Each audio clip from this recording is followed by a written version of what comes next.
Olha, agora nós vamos dar uma dica para você. Você que toda semana vai ao supermercado, nós vamos falar das lojas do Grupo Carvalho. O Carvalho Supermercado, que tem tudo para resolver a sua vida. Seções interessantes de presentes, eletrodomésticos e mais. Você tem como fazer suas compras e pagar suas contas de uma só vez. Sabe por quê? Porque no Carvalho você tem a facilidade, porque o supermercado é correspondente bancário. Então tem um sistema que permite aos clientes efetuarem pagamentos de seus títulos e convênios com praticidade e conforto. Isso em todas as lojas do Carvalho. E é bem fácil, sabe por quê? Porque tem sempre um Carvalho bem pertinho de você. Quer mudar o seu visual da sua casa também? Então vem pro Carvalho. No setor de eletro, no setor de magazine, você encontra tudo o que você precisa, com preços incríveis, prazos inacreditáveis. É só o Carvalho que faz isso por você. Na região sudeste tem o Carvalho da Joaquim Nelson. Na região sul tem o Carvalho da Barão de Gurgueia. E mais, lembrando que nas filiais Mercadão Grande de Seu e Mercadão Kennedy, você encontra eletros e eletrônicos com preços inacreditáveis. Carvalho, sempre perto de você.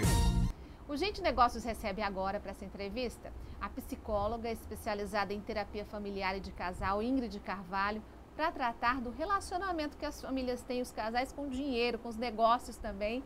Muito prazer te receber, Ingrid. Obrigada. Doutora, eu outro dia aqui entrevistei uma advogada e nós tratamos justamente da questão jurídica quando envolve o divórcio de casais, quando envolve o dinheiro, que no Brasil há a cultura do litígio, né?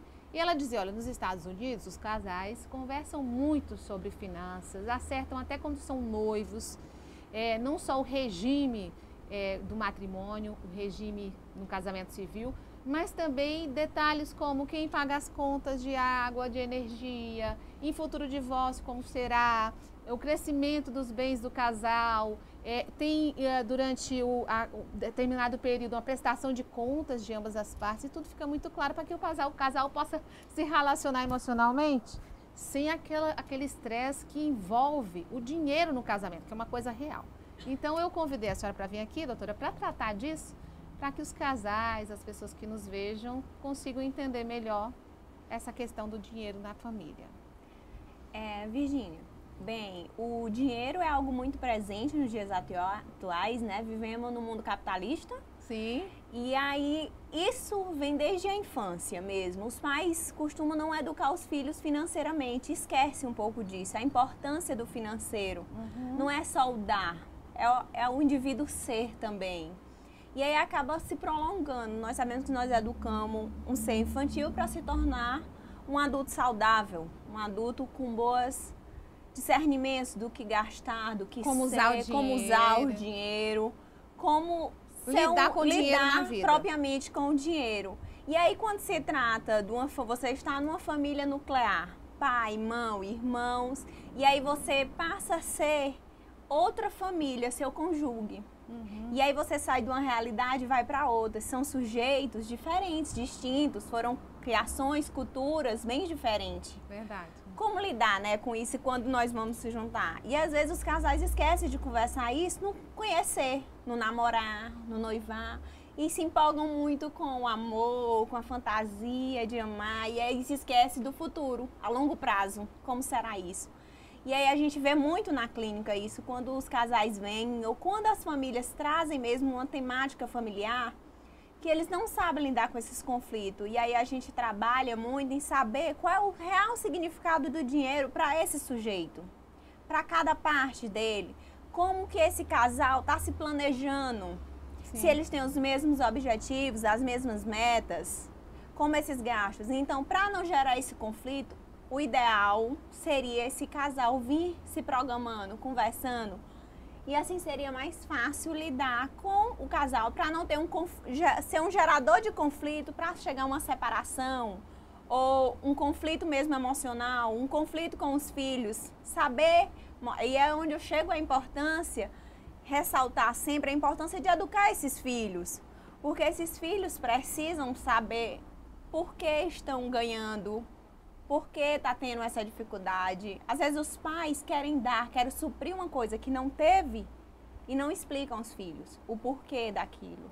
Por que está tendo dificuldade para pagar a escola ou por que está dando um presente maravilhoso Tem época que pode, tem época que não pode, matrícula escolar. E aí a criança cresce um adulto sem entender esse universo financeiro, né? Tudo muito fácil, sem entender os porquês. E aí a gente vê seres que hoje as pessoas priorizam mais ter do que ser. E isso acaba gerando um sofrimento familiar, um sofrimento até subjetivo, porque quando o pai nega, aí é onde o indivíduo se questiona o porquê daquilo. Aí tem as revoltas que às vezes os filhos têm, e tem os estágios, né? Uma infância, depois vem a adolescência. E a fase adulta. Que é uma fase adulta, e a adolescência é meio contraditória, é onde os indivíduos estão mais, que eles chamam aborrecentes, né?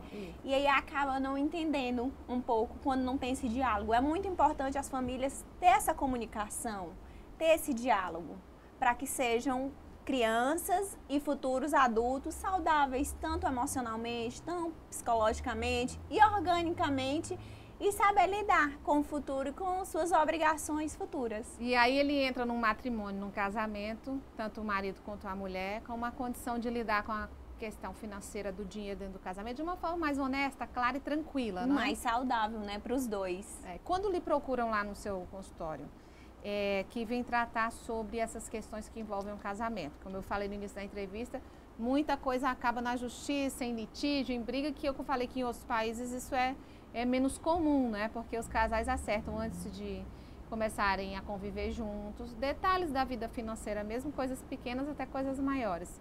Os casais que procuram, que a procuram no consultório, o que eles mais se queixam?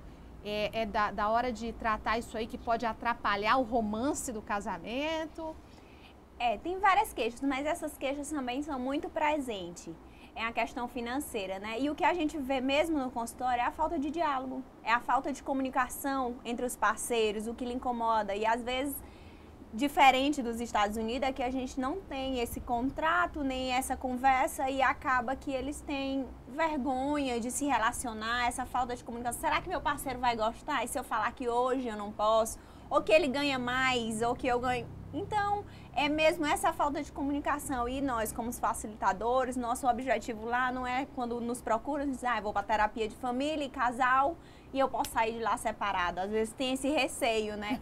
E nosso papel não é esse. Nosso papel é organizar essa dinâmica familiar mesmo. O diálogo, né, doutora Ingrid? É a comunicação. O que a gente trabalha mesmo é a comunicação e o significado que eles estão dando para essa relação. Qual é a prioridade? É o dinheiro ou é a relação? É uma boa pergunta. Entendeu? É o dinheiro ou a relação? E os filhos? E quando são casais solteiros novos, nós estamos vendo que os casais estão se desfazendo muito cedo. Verdade, Entendeu?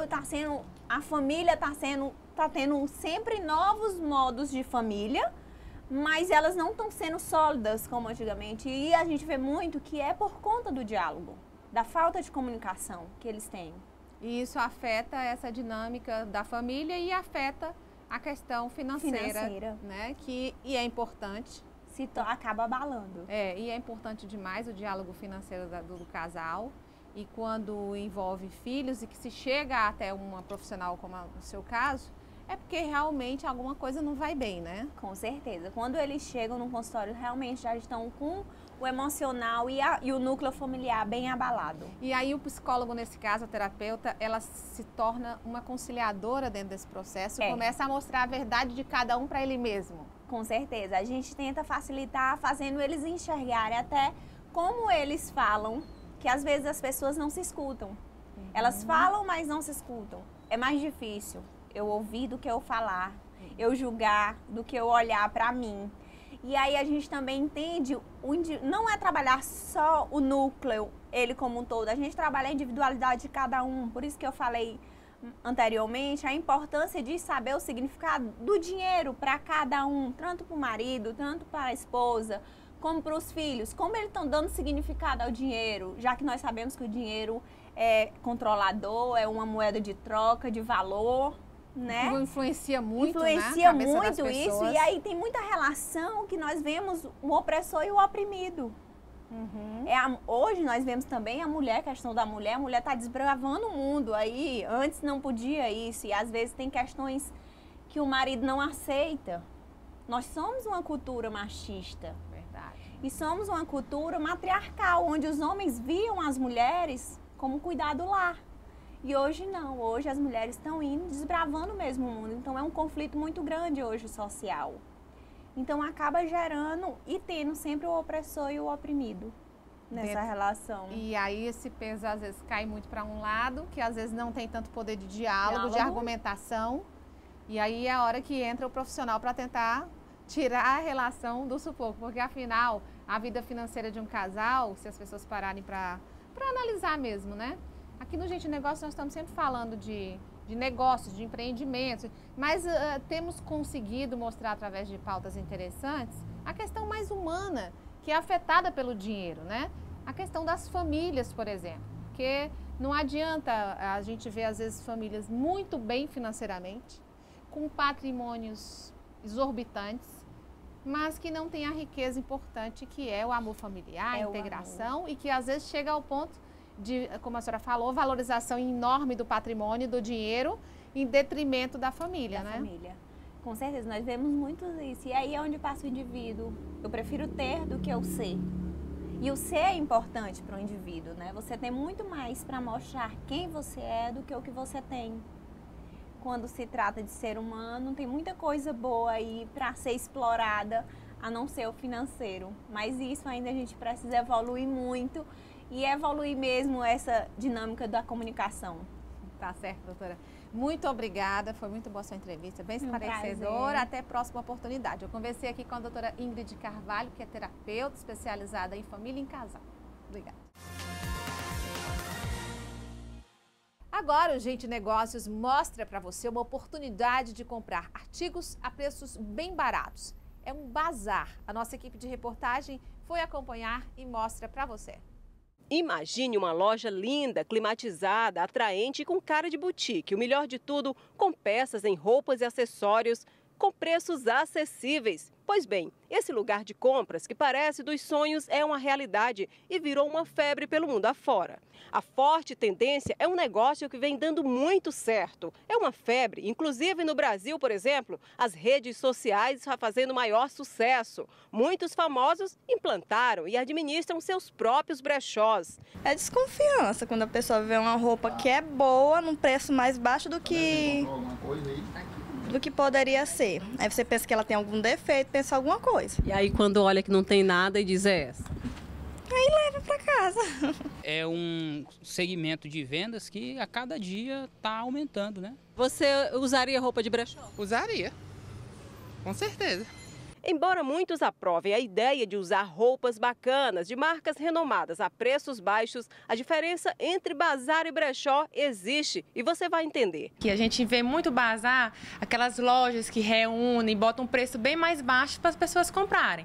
Ou então reunir amigas, vamos reunir as amigas para poder trocar as peças ou então vender as peças umas pelas outras. E o brechó não, o brechó é um endereço fixo que tem preços acessíveis, de marcas boas, um preço acessível sempre.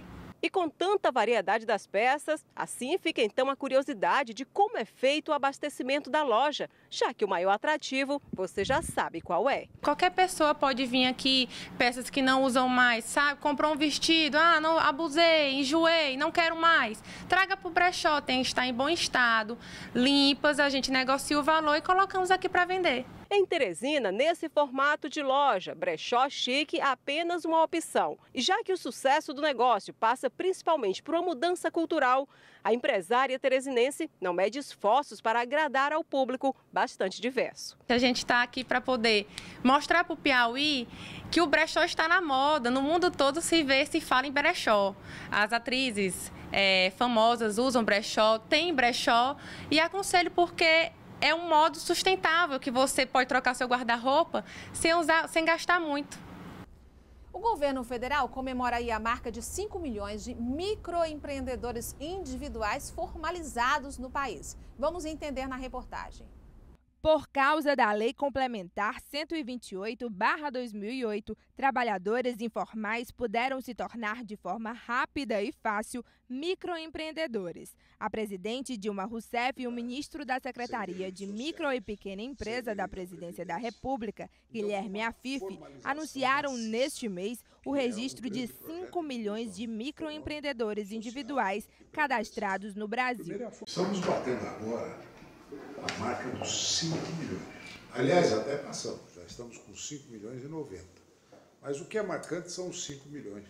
É uma vez e meia o Uruguai, que estava escondido aqui dentro, na informalidade, sem direitos sociais, sem o direito da Previdência.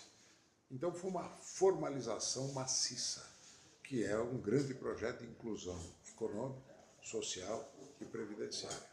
Primeiro é a formalização, e ele adquire o direito à cidadania. Ele tem acesso à Previdência, auxílio maternidade, todos os benefícios da Previdência, que antes ele não tinha. Segundo, ele passa a ter condições de emitir nota fiscal, de fornecer por dentro, né, os seus serviços e a possibilidade dele crescer. Porque o sonho desse microempreendedor individual é ser uma microempresa. De microempresa ser pequena, de pequena para média e média para grande. Esse é o sonho da carreira da pessoa. Agora, o que mais impressiona é que grande parte, cerca de 10% desses MEIs, 500 mil ou meio milhão, são oriundos do Bolsa Família. Ou seja, esse programa é uma espécie de porta de entrada para a sustentação. Porque você vai buscar alguém que está no Bolsa Família, que é tirado da linha de miséria. Ele começa a entrar no mundo, né, que começa a dar a ele a condição de ter a visualização do que é ser cidadão. Então, ele vai para dois caminhos. Ou ele vai buscar um emprego em carteira, ou ele vai trabalhar por conta própria. Mas para os dois, ele sabe que é importante a qualificação. Então tem uma grande procura do Pronatec para ele melhorar a sua qualificação para ser ou trabalhador ou empreendedor, que eu chamo batalhador. Então, ou é trabalhador ou é batalhador. Com a lei complementar que passou a vigorar em 2009, o microempreendedor individual passou a ter acesso a benefícios trabalhistas, previdenciários e sociais, como aposentadoria por idade ou invalidez, auxílio-doença, pensão por morte e auxílio-reclusão. Para as mulheres, há também o salário maternidade. Para muitos, a grande vantagem da formalização foi a contribuição previdenciária para que a aposentadoria seja garantida. Entre as atividades que se destacam estão profissionais do comércio varejista de artigos de vestuário e acessórios, cabeleireiros e trabalhadores da construção civil. A maioria dos microempreendedores trabalha em estabelecimentos fixos e com sistema de porta em porta. A formalização do microempreendedor individual é um passo para a geração das pequenas empresas e, consequentemente, geração de empregos. Dados do IBGE mostram que nos últimos anos, dos postos de trabalho, 95% foram gerados por micro e pequenas empresas. Para ser microempreendedor individual, o faturamento não pode passar de R$60 mil por ano e não pode participar de outra empresa como sócio ou titular. O processo para ficar dentro da lei é fácil. O cadastro pode ser feito pela internet no portal do empreendedor e o número do CNPJ será gerado. A contribuição por mês varia entre R$ 40 e R$ 46. Com este cadastro, pode-se emitir nota fiscal, fazer vendas com máquina do cartão de crédito e fechar negócios com o governo e grandes empresas. Nós vamos mostrar agora o que diz o ministro do Trabalho e Emprego, Manuel Dias, sobre investimento em moradia a partir do Fundo de Garantia por Tempo de Serviço. Nós estamos apresentando a maior proposta feita pelo Fundo de Garantia para a construção de casa própria.